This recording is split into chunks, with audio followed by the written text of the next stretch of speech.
పెద్దపల్లి జిల్లా రామగుండంలో ఇటీవల అనారోగ్యంతో మరణించిన కాంగ్రెస్ నేతల కుటుంబాలను పరామర్శించారు ఎమ్మెల్యే వివేక్ వెంకటస్వామి. మాజీ కౌన్సిలర్ దొంతుల లింగం చిత్రపటానికి నివాళులర్పించారు ఎమ్మెల్యే.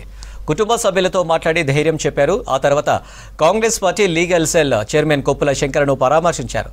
ఇటీవలే కొప్పుల శంకర్ తల్లి నరసమ్మ కన్నుమూశారు.